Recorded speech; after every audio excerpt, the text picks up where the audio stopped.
विवेकानंद जी के विचार ऐसे हैं कि कोई भी असफल और कोई भी निराश व्यक्ति अगर उन्हें पढ़ता है तो उसे जीवन जीने का एक मकसद मिल जाता है। तो आइए अब जानते हैं उनके कुछ ऐसे ही विचार। उठो, जागो और तब तक ना रुको जब तक तुम अपने लक्ष्य को प्राप्त नहीं कर लेते।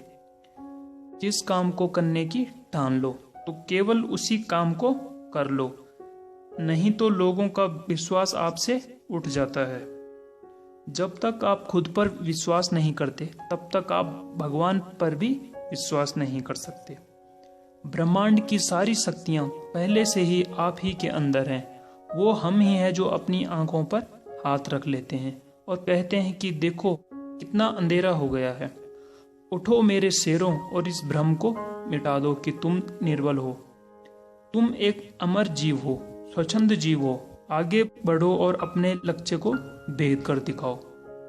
एक समय में एक ही काम को करने की आदत डालो और ऐसा करते समय अपनी पूरी आत्मा, अपनी पूरी शक्ति उस काम में डाल दो और बाकी सारे काम भूल जाओ। जिस दिन आपके सामने कोई समस्या ना आए तो उसी समय समझ जाओ कि आप सही रास्ते पर नहीं चल रहे हो। किसी भी चीज से डरो मत, तुम अद्भुत हो। निडरता ही है जो क्षण भर में तुम्हें आनंद दिला सकती है। जो तुम सोचते हो वो तुम हो जाते हो। यदि तुम खुद को कमजोर सोचते हो तो तुम कमजोर हो जाते हो, और अगर तुम खुद को ताकतवर सोचते हो तो तुम ताकतवर हो जाते हो। खुद को कमजोर समझना सबसे बड़ा पाप है। जितना बड़ा संघर्ष होगा, जीत उतनी ही शानदार होगी।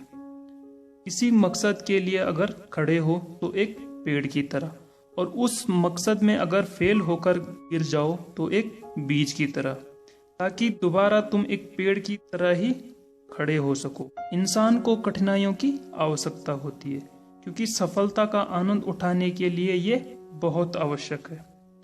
एक लक्ष्य लो, उसके बारे में सोचो और उसको अपने दिमाग में, अपनी नसों में और अपने पूरी बॉडी में बिठा लो और बाकी सारे थॉट्स से दूर हो जाओ। यही सफल होने का एक तरीका है। तो आज के लिए बस इतना ही। धन्यवाद। ऐसी और भी वीडियोस के लिए आप हमारे चैनल को सब्सक्राइब कर सकते हैं।